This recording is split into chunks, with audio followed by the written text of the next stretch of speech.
Hello everyone. Last class में हमने Africa के बारे में डिस्कशन कर लिया है। अब हम बात करने जा रहे हैं यूरोप के बारे में। जब हम लोग अफ्रीका की बात कर रहे थे तभी हमने बोला कि यूरोप और अफ्रीका हल्के से अलग हो रखा है। बहुत छोटा सा एक वाटर का मास था, वो सब हमने देख रखा है अफ्रीका में। अब यूरोप बहुत सारे कंट्रीज में बटा हुआ है, जस्ट लाइक अफ्रीका। अफ्रीका में 50 प्लस थे, यूरोप में 40 प्लस कंट्रीज है, छोटे छोटे कंट्रीज हैं। बट एज अ कॉन्टिनेंट आप देखेंगे ये एक छोटा कॉन्टिनेंट है, इंडस्ट्रियलाइज्ड कॉन्टिनेंट है, रिच कॉन्टिनेंट है। यहाँ पे एचडीआई इंडिकेटर्स सर्टेन कंट्रीज में बहुत हाई है, तो वो सारी अच्छी बातें हैं। तो अगर आप तो इस मैप में आप देख सकते हैं कि हमने बहुत क्लियरली लिखा है कि ये सेकेंड स्मॉलेस्ट कॉन्टिनेंट है। तो हमने आगे बात करनी है कि ऑस्ट्रेलिया स्मॉलेस्ट है, तो सेकेंड स्मॉलेस्ट तो हो गया आपका यूरोप।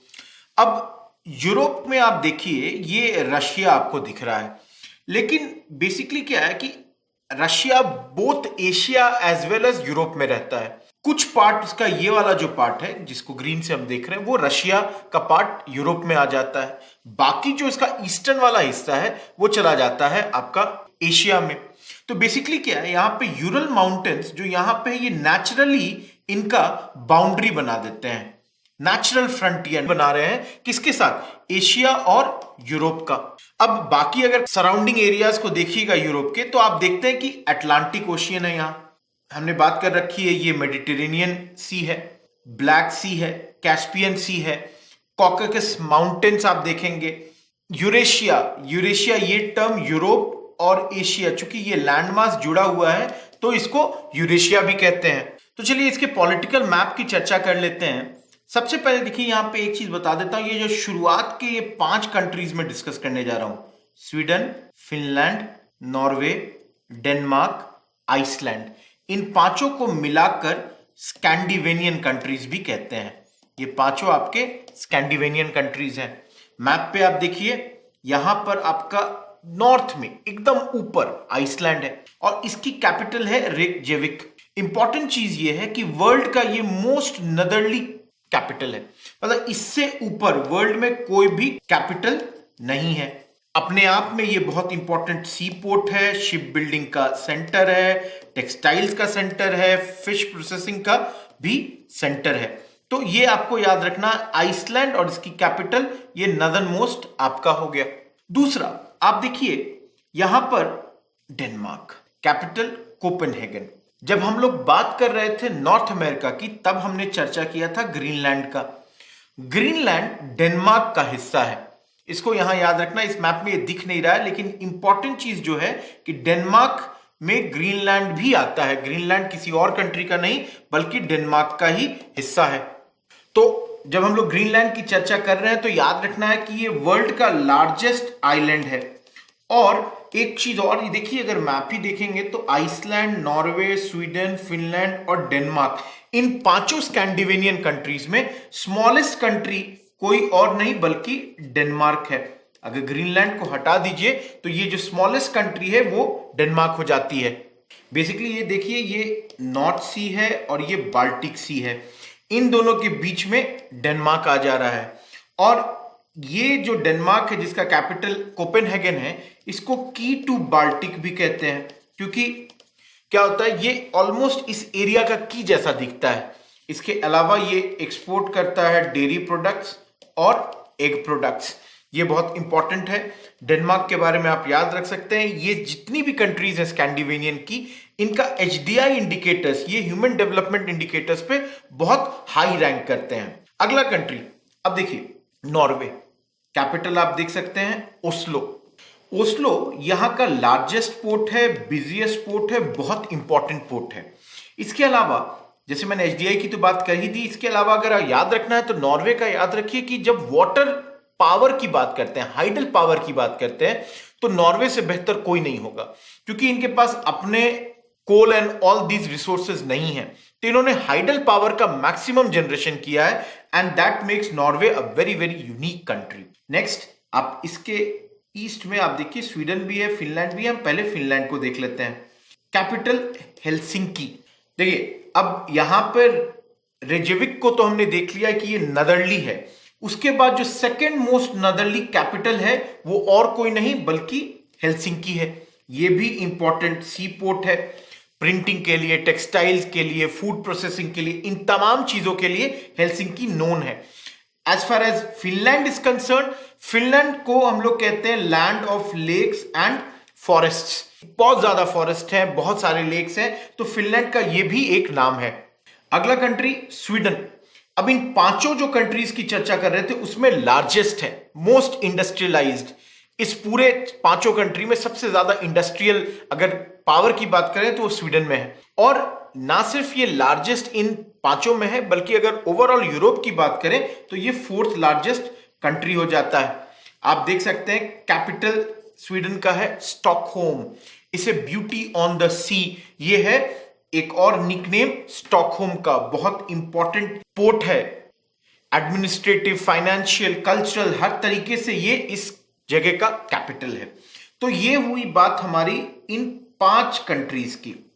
अब देखिए अगला, आप देखिए यहां पर है स्पेन, कैपिटल है मैड्रिड, बहुत इंपॉर्टेंट। यहां पे आपके मेडिटेरेनियन क्लाइमेट का असर आपको बहुत बेहतरीन ढंग से दिखेगा।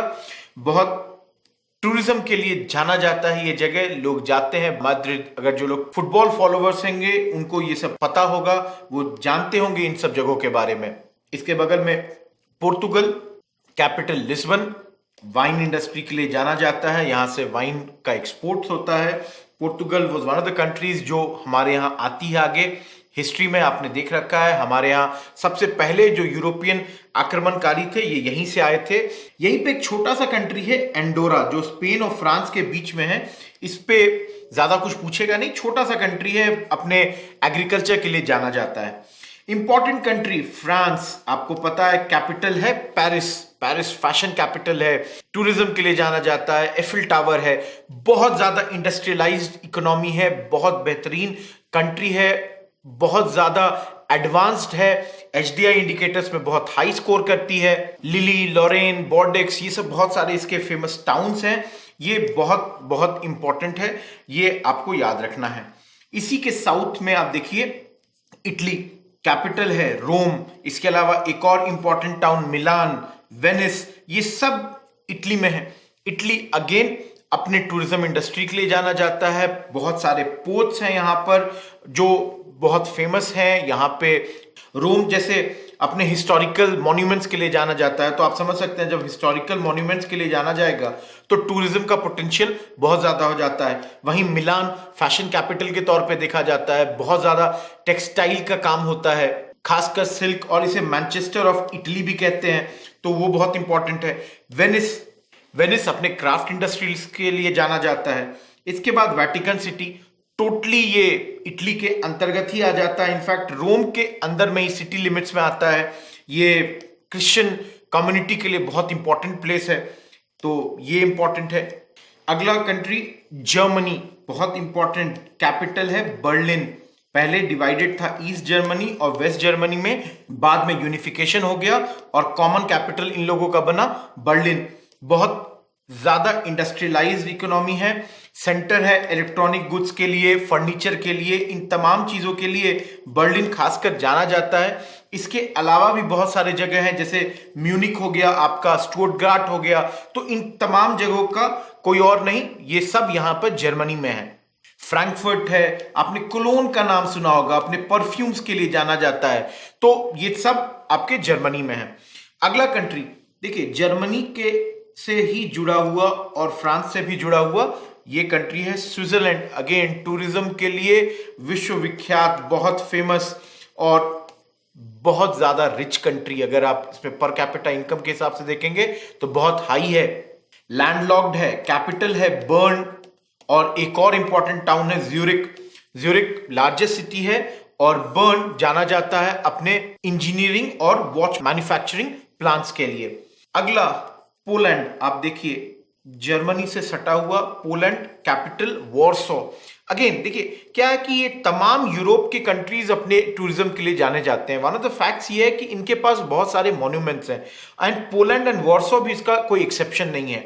बहुत सारे मॉन्यूमेंट्स हैं। वॉर्सो इनका इंपॉर्टेंट सिटी है, लार्जेस्ट सिटी है, अपने टेक्सटाइल इंडस्ट्री के लिए जाना जाता है, सिल्क के क्लोथ्स के लिए जाना जाता है। फ्रांस से एक छोटा कंट्री जुड़ा हुआ है, वो है बेल्जियम, कैपिटल ब्रुसेल्स। इसके अलावा एक और मेजर टाउन है यहाँ पे एंटवर्प, आप लोगों ने सुना होगा, अपने डायमंड इंडस्ट्री के लिए जाना जाता है। इसके अलावा यहाँ पर ये बहुत मेजर पोर्ट है, इनफैक्ट इस साइड का ये one of the major ports में है। वर्ल्ड का बिगेस्ट डायमंड ट्रेडिंग सेंटर हो जाता है, डायमंड कटिंग के लिए जाना जाता है। इसके अलावा इनका जो कैपिटल ब्रुसेल्स है वो सिल्क एंड कॉटन मिल्स के लिए जाना जाता है। इनसे जुड़ा हुआ ऊपर में देखिए एक छोटा सा country Netherlands, capital Amsterdam. Again tourism का पोटेंशियल तो मैंने पहले ही बोल दिया। ये भी अपने डायमंड के लिए जाना जाता है, प्रीशियस मेटल्स के लिए जाना जाता है, तो ये है यहाँ का स्पेशलिटी। इसके अलावा इंपॉर्टेंट टाउन रॉटरडैम भी है यहाँ पर। इनके बाद छोटा सा कंट्री यहाँ पे आप देखिए लग्जमबर्ग। लग्जमबर्ग फ्रांस और जर्मनी, बेल्जियम इनसे जुड़ा हुआ है। One of the richest countries इस पूरे एरिया में, इसको आपको याद रखना है। आइए अब बात करते हैं इस एरिया की, यूनाइटेड किंगडम और आयरलैंड, क्योंकि इसको समझना होगा यहाँ पे आप लोगों को। सबसे पहले यहाँ पे समझिए कि ब्रिटिश आइल्स, ये एक टर्म है। ब्रिटिश आइल्स का क्या मतलब होता है कि यहाँ पे दो किंगडम या दो कंट्री की बात हो रही है, एक यूनाइटेड किंगडम यूके और दूसरा आयरलैंड। तो बेसिकली अगर ब्रिटिश आइल्स अगर कभी कोई रेफर करता है तो वो कह रहा है कि यूके प्लस आयरलैंड। अब अगर कोई यूके को रेफर कर रहा है तब वो क्या मतलब रखता है? यूके को रेफर करने का मतलब होता है कि वो England plus Wales plus Scotland plus Northern Ireland plus Isle of Man plus Channel Islands. तो बेसिकली आप देखिए यूके का मतलब हो गया ये तमाम 6 पार्ट। तो यूनाइटेड किंगडम आप देखिए पिंक कलर में ये जो एरिया है जिसको मैं दिखा रहा हूं, जो आयरलैंड से सटा हुआ है, ये है नॉर्दर्न आयरलैंड। और ये पूरा जो एरिया हो गया ये बाकी एरियाज हैं जिसमें आपके स्कॉटलैंड, वेल्स, इंग्लैंड और ये आइल ऑफ मैन और चैनल आइलैंड्स ये बाकी जगह पे हैं। तो basically UK is comprising of all this 6 and UK plus Republic of Ireland that comprises of British Isles. इसके बाद एक और टर्म समझिए, ग्रेट ब्रिटेन। देखिए ग्रेट ब्रिटेन में क्या है, ये 6 में ये जो नीचे वाला 3 है वो हट जाता है, क्योंकि नॉर्दर्न आयरलैंड यहां था, बाकी दोनों को मैंने कहा कि ये आइलैंड्स है।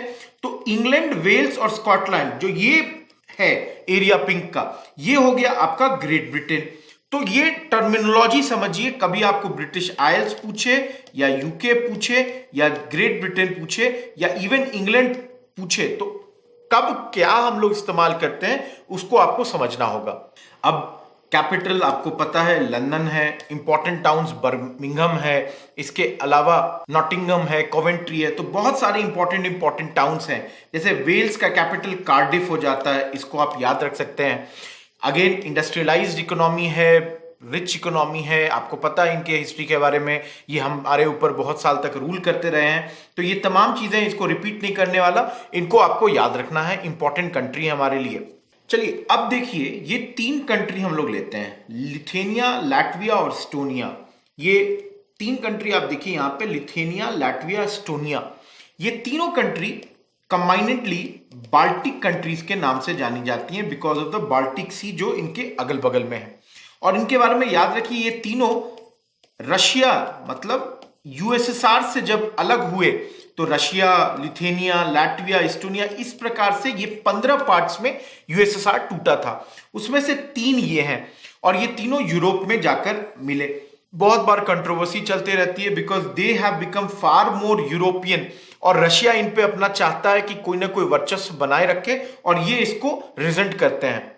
इनके कैपिटल्स को याद रख सकते हैं, विलिनियस, रीगा और टैलिन। तो ये 3 कैपिटल इनके अगर याद रखना चाहें तो याद रखिए। इसके बाद बेलारूस, एक और कंट्री जो यूरोप का पार्ट है लेकिन कॉमनवेल्थ ऑफ इंडिपेंडेंट स्टेट्स मतलब यूएसएसआर से टूट के निकला था, इसका कैपिटल है मिन्स्क। और यूक्रेन काफी न्यूज में था बिकॉज लगातार इनका वॉर चलते रहा रशिया के साथ और ये ऑलमोस्ट क्लैश करते जा रहे हैं। ये भी यूरोप का हिस्सा है, कैपिटल है Kyiv. Moldova, Georgia, Armenia, Azerbaijan, ये 4 और कंट्री यूरोप का ही हिस्सा है जो कि CIS का मेंबर थे। तो इसमें मोल्डोवा का कैपिटल हो गया किशिनेव, जॉर्जिया का हो गया तबिलिसी, अर्मेनिया का येरेवन और अजेरबाईजान का बाकू, इंपॉर्टेंट सेंटर पेट्रोलियम के लिए। लास्ट में ऑफ कोर्स रशिया जिसका कैपिटल है मॉस्को। तो आप देखिए 15 पार्ट में टूटा इस स्लाइड में आप देखिए यहाँ 5 है और पिछले स्लाइड में हमने बात किया 5 और, तो मतलब जो 10 कंट्री हैं ये यूरोप के मेंबर होते हैं, जिसमें 10वां Russia both Europe and Asia का मेंबर है। और बाकी जो 5 कंट्री यूरोप के मेंबर नहीं है वो हो जाते हैं पांचों मेंबर्स सेंट्रल एशिया के। आपको नाम पता होगा, तुर्कमेनिस्तान, तजिकिस्तान, उज्बेकिस्तान, किर्गिस्तान और कजाकिस्तान। ये 5 कंट्री सेंट्रल एशिया में आ जाते हैं, तो इसको आपको याद रखना है। रशिया बताने की जरूरत नहीं है, लार्जेस्ट कंट्री है वर्ल्ड का, मॉस्को कैपिटल है, अपने केमिकल इंडस्ट्रीज के लिए, अपने टेक्सटाइल इंडस्ट्री के लिए, लाइट इंडस्ट्रीज के लिए, मशीन्स के लिए ये जाना जाता है और बहुत इंपॉर्टेंट कंट्री है। एक समय कोल्ड वॉर के वक्त यूएसए और यूएसएसआर लगातार भिड़ते रहे और अब पुतिन के अंतर्गत, पुतिन के नेतृत्व में वापस से रशिया अपने ग्लोरी डेज को वापस पाने की कोशिश में लगा रहता है, तो ये बहुत इंपॉर्टेंट हो जाता है हमारे लिए। ईस्टर्न पार्ट रशिया का जो साइबेरिया होता है वो एशिया में आ जाता है। अब देखिए ये है यूरोप का फिजिकल मैप।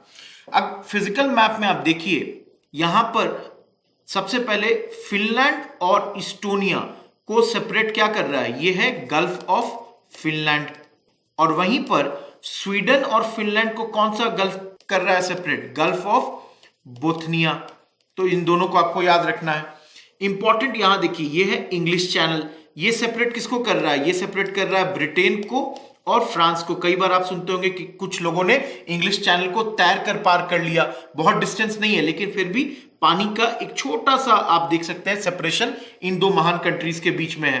और यहां एक और देखिए बे ऑफ बिस्के, ये फ्रांस और स्पेन को बेसिकली सेपरेट करता है, उनके नजदीक आता है। तो आपको याद रखना है क्या क्या, Gulf of Bothnia, Gulf of Finland, यहां Bay of Biscay, English Channel. Most probably अगर क्वेश्चन आना होगा तो इंग्लिश चैनल पे आएगा, अदरवाइज जो भी आपसे पूछा जाए तो बस याद रखिए ये किन दो कंट्रीज को सेपरेट कर रहा है, इससे ज्यादा आपसे इन गल्फ के बारे में नहीं पूछेगा। अब यहां पे एक बहुत इंपॉर्टेंट सी आप देखिए मेडिटेरेनियन सी, इसकी चर्चा हमने अफ्रीका में भी की थी। ये बेसिकली अफ्रीका और यूरोप को सेपरेट कर रहा है। वहीं पे एक छोटा सा सी आप देखिए व्हाइट सी है, ये एकदम नॉर्थ में आपके आ जा रहा है। यहां से ये आप देखेंगे तो ये नॉर्थ ऑफ रशिया में आ जाता है। हमने बहुत फेमस इसको याद रखना है बाल्टिक सी, याद रखिए यही 3 कंट्रीज लाटविया, लिथुआनिया, इस्टोनिया, ये बाल्टिक कंट्रीज क्यों कहलाते हैं, बिकॉज ये बाल्टिक सी के बगल में बसे हुए हैं। यहीं पर बहुत इंपॉर्टेंट आपका आ जा रहा है ब्लैक सी। ब्लैक सी को आप देखिए तो ये यूक्रेन के नीचे है और बेसिकली ये क्या कर रहा है, यहां पे आप देखिए ये एशिया का पार्ट है, तो ये यूरोप और एशिया को सेपरेट कर रहा है। यहीं पे एक बहुत इंपॉर्टेंट आप देखिए बड़ा सा लेक है कैस्पियन सी, वर्ल्ड का लार्जेस्ट लेक आ जाता है। यहीं पे आपको एक और छोटा सा सी आप देखिए ये है एड्रियाटिक सी, ये इटली और बाकी जो यूरोपियन पार्ट्स हैं उनको सेपरेट करता है। फिर आप देखिए एक नॉर्थ सी है to the east of United Kingdoms, ये नॉर्थ सी भी आपका आ जाता है। अब यहाँ पे कुछ माउंटेन्स देखिए नॉर्थ ऑफ स्पेन में ये आ जाता है आपका पायरेनीज माउंटेन, और वहीं साउथ में आपको यहां पे जो माउंटेन्स आता है वो है सिएरा मोरेना और सिएरा नेवेडा। तो अगर कभी पूछे ये माउंटेन्स कहाँ हैं तो आपको याद रखना है कि ये स्पेन के एरियाज में आता है। तो इतना डीप तो नहीं जाएगा, आपसे मैक्सिमम पूछेगा तो ये आपको याद रखना है कि यूरोप के पास है। एक और आप देखिए कार्पेथियन माउंटेन्स, अब ये बेसिकली आपको दिख रहा है ये नॉर्थ साउथ की तरह से मूव कर रहा है और किन किन कंट्रीज की तरफ से जा रहा है, तो ये देखिए पोलैंड है, रोमानिया है और यूक्रेन। तो बेसिकली पोलैंड, रोमानिया, यूक्रेन, इन 3 कंट्रीज के थ्रू ये कार्पेथियन माउंटेन्स आपका जा रहा है। आप यहीं पे देखिए ये यूरल माउंटेन्स है, हमने शुरुआत में ही बात की थी कि ये नेचुरल फ्रंटियर बना देता है यूरोप और एशिया के बीच में, तो इसको आपको याद रखना है। अब आप एक और देखिए यहाँ पे एल्प्स, एल्प्स आप देखिए साउथ ईस्ट ऑफ फ्रांस है और इटली से सेपरेट करता है। यहां का एक बहुत इंपॉर्टेंट जो माउंटेन पीक है माउंट ब्लैंक, जो कि हाईएस्ट पीक है एल्प्स का, ये फ्रांस में आपको मिलता है। यहां पे एक और इंपॉर्टेंट है सिसिली, एक जगह है जो कि इटली में है, इसमें एक माउंटेन पीक है माउंट इटना। इंपॉर्टेंट इसलिए है क्योंकि ये वोल्केनिक पीक है, तो इसको आप याद रखिए, ये बहुत इंपॉर्टेंट इस पर्सपेक्टिव से हो जाता है हमारे लिए। लास्ट चीज जो हमको यूरोप में देखना है कि यहाँ नदियां बहुत है। जैसे अगर नदियों की बात करें जैसे वोल्गा, तो ये यूरोप की सबसे लॉन्गेस्ट रिवर है। फिर जैसे डानुबी हो गई, डॉन हो गई, तो ये तमाम बहुत सारी आपकी नदियां हैं इधर उधर, तो आपको इसमें दो तीन चीजें आपको करना होगा कि आप याद रख सकते हैं कि ये किस सोर्स से शुरू होती है, ये कहां पे जाके आउटफ्लो कहां गिरती है, और इंपॉर्टेंट हमसे कभी पूछ सकता है कि सिटी लोकेटेड इस पर क्या है।